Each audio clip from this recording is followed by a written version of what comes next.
It is April 3rd, and this is St. Giles in the Word, and I thank you for joining us today. Our readings are from the Gospel of John, chapter 5, and the book of the prophet Isaiah, chapter 4. We are reading from the NIV. We begin today in John. Sometime later, Jesus went up to Jerusalem for one of the Jewish festivals. Now there is in Jerusalem, near the sheep gate, a pool, which in Aramaic is called Bethesda, and which is surrounded by 5 covered colonnades. Here a great number of disabled people used to lie, the blind, the lame, the paralyzed. One who was there had been an invalid for 38 years. When Jesus saw him lying there and learned that he had been in this condition for a long time, he asked him, "Do you want to get well?" "Sir," the invalid replied, "I have no one to help me into the pool when the water is stirred. While I am trying to get in, someone else goes down ahead of me." Then Jesus said to him, "Get up, pick up your mat and walk." At once the man was cured. He picked up his mat and walked. The day on which this took place was a Sabbath, and so the Jewish leaders said to the man who had been healed, "It is the Sabbath. The law forbids you to carry your mat."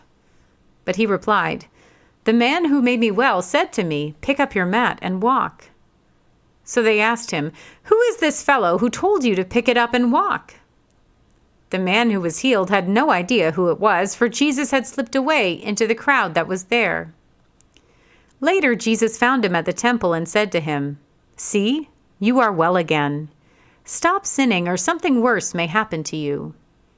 The man went away and told the Jewish leaders that it was Jesus who had made him well. So because Jesus was doing these things on the Sabbath, the Jewish leaders began to persecute him. In his defense, Jesus said to them, "My Father is always at work to this very day, and I too am working." For this reason, they tried all the more to kill him. Not only was he breaking the Sabbath, but he was even calling God his own Father, making himself equal with God. Jesus gave them this answer, "Very truly I tell you, the Son can do nothing by himself. He can only do what he sees his Father doing, because whatever the Father does, the Son also does. For the Father loves the Son and shows him all he does. Yes, and he will show him even greater works than these, so that you will be amazed. For just as the Father raises the dead and gives them life, even so the Son gives life to whom he is pleased to give it. Moreover, the Father judges no one, but has entrusted all judgment to the Son, that all may honor the Son just as they honor the Father. Whoever does not honor the Son does not honor the Father who sent him.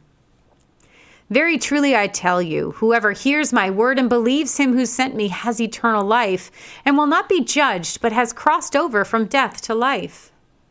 Very truly I tell you, a time is coming and has now come when the dead will hear the voice of the Son of God, and those who hear will live.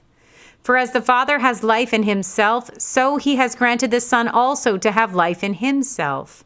And he has given him authority to judge, because he is the Son of Man. Do not be amazed at this, for a time is coming when all who are in their graves will hear his voice and come out. Those who have done what is good will rise to live, and those who have done what is evil will rise to be condemned.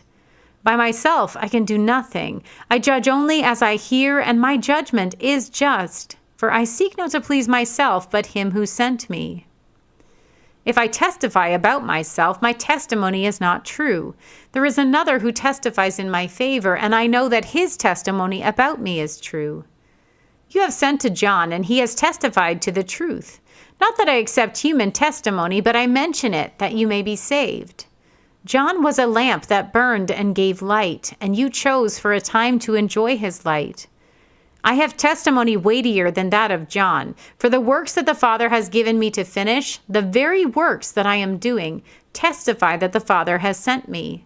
And the Father who sent me has himself testified concerning me. You have never heard his voice nor seen his form, nor does his word dwell in you, for you do not believe the one he sent. You study the scriptures diligently because you think that in them you have eternal life. These are the very scriptures that testify about me, yet you refuse to come to me to have life. I do not accept glory from human beings, but I know you. I know that you do not have the love of God in your hearts.